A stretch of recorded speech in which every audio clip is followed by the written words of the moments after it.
Hey, Compass Peeps, Dorian here. Hey, just doing a check-in and seeing how you're doing. Hope you're doing well. And it's been great to see some of you return back to the building, and also great to see some of you guys hanging out online. And so way to go, way to stay engaged, way to stay connected, and can't wait till this whole thing is over, man. I really miss seeing a lot of you guys at church on Sundays, and it's been like horrible, man, not having our entire community hang out at church on Sunday.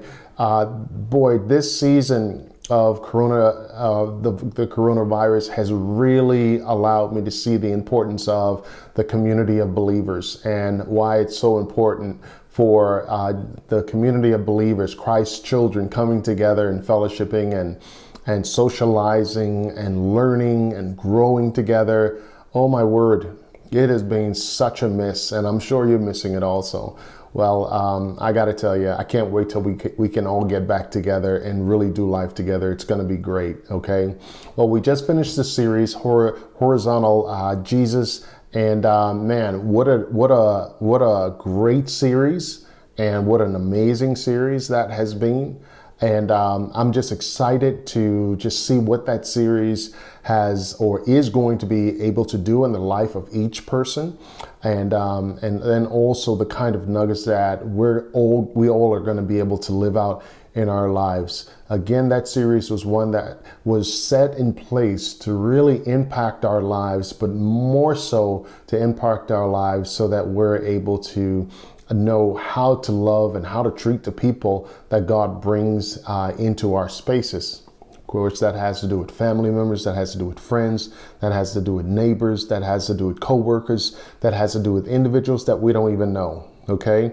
But the question is that when they come into our space, when they meet us one-on-one, what kind of things do we do to those individuals? What kind of one another's do we put into action, okay? So my hope is that you were blessed by that series and encouraged by it. And my hope is that that series is going to take your relationships with other people to a whole nother level. And again, we're going to work against the cafeteria model where we only do life with individuals that look like us, or individuals that talk like us, or individuals that are in our arena, our culture, or our own economic levels. We're going to challenge that model, and we're going to do life with all people that God brings into our spaces. And again, I know that's not easy. That's not easy. I mean, again, you think about the idea of cultures. You know, I mean, everything changes when you bring culture into the room. You know, I mean, food changes. Can you imagine food? So by doing life or embracing a person from another culture, that means that you're embracing their food, or at least you're going to try their foods out. You know, their different foods. You know, in the Bahamas, we have this thing called conch. You know, conch comes from a conch shell. It comes out really slimy and nasty. So if I was to show that to you, and then they usually cut it up fresh and raw, and then they put it in a salad and you just eat it like that. You know, some of you are going to probably look at that like, I ain't eating that conch. You got to be crazy, you know? And so embracing someone from another culture, that means that you're considering and keeping in mind that they eat different kinds of food.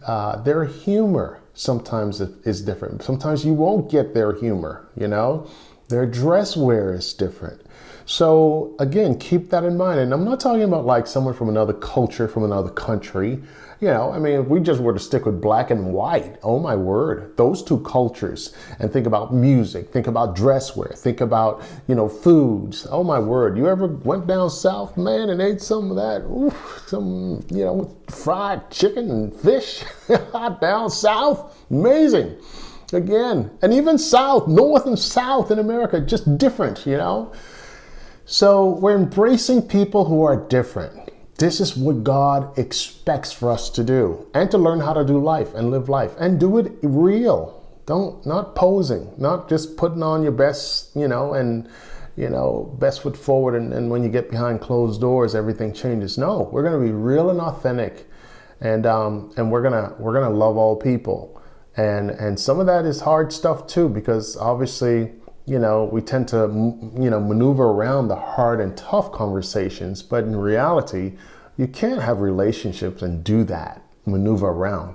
you gotta lean into some of those tough conversations. Sometimes individuals may say things that are offensive, and sometimes we have to approach that. We have to engage that. We have to, confront that. And again, not destroying the relationship, but hopefully taking the relationship to a whole nother level. Anyway, I hope you were blessed by it. It was a great series. Love doing it. And man, I was blessed. I learned a whole lot from it. Now we're getting ready to jump into Unexpected Jesus. This is our Christmas series. And Unexpected Jesus really is a series that jumps into the idea of the Jesus story. We really want to hone in on the Jesus story. We believe that the Jesus story, just like the Easter story, is so important. I believe that you can just retell the Jesus story every Christmas. And the reason for that is because it's important. It is a story that we just can't cover up, with other cool decorations and, the Christmas season. I think the Jesus story is one that we just need to continue to just restate and retell. And so we're going to be talking about this unexpected Jesus and how Jesus didn't come the way that the world expected him to come. And so it's going to be exciting, should be fun, and I hope you guys enjoy it. So, hey, anyway, don't forget we have masks at the building. Don't forget we have bags of groceries there at the building also. Please let us know if you need any of that kind of stuff. We're there all week, all throughout the week, so we can always sit those things outside or sit them at the door, and you can always come by and pick those things up. And that'll be cool. Christmas season is coming up. Please, if you feel like there's anything that you have a lack thereof, just let us know. We really want to be there for you as your community. And we just want to help as much as we can. City Lights is here, and we're going to be, again, doing all of the different things that we usually do, boxes of groceries for families. And I think you should be getting some kind of video just encouraging you to do that. If you can't get to the church, there should be a list that they're going to be sending you through Flocknote, and just follow that list, drop the bag off. They're going to be putting bins at the front door, so you can still contribute to that. Just drop your bag of groceries at the front door and they'll put it in a box for you. And then also the Christmas tree, there are tags. Again, I think they should be sending that list out on Flocknote so that you can pick those up and you can drop those at the door in bins. And we'll usually bring those bins in every night to empty them. So we want you to participate. Giving is just such a major deal during the Christmas season, and we're not going to move away from it during COVID. We're going to continue to be a giving church, and we're going to continue to watch God do some amazing things in the life of his people. All right? Okay. Well, good stuff. Well, hey, good connecting with you. Great connecting with you. And I hope you're doing well. Can't wait to see your face. Thank God for the government. Thank God for our nation and all of the different organizations that are working to, help us with this virus. And man, I'm just looking forward to God doing some great things through all of the different people that are putting their hands to work to get us back to normalcy. All right, take care, and I'll see you soon.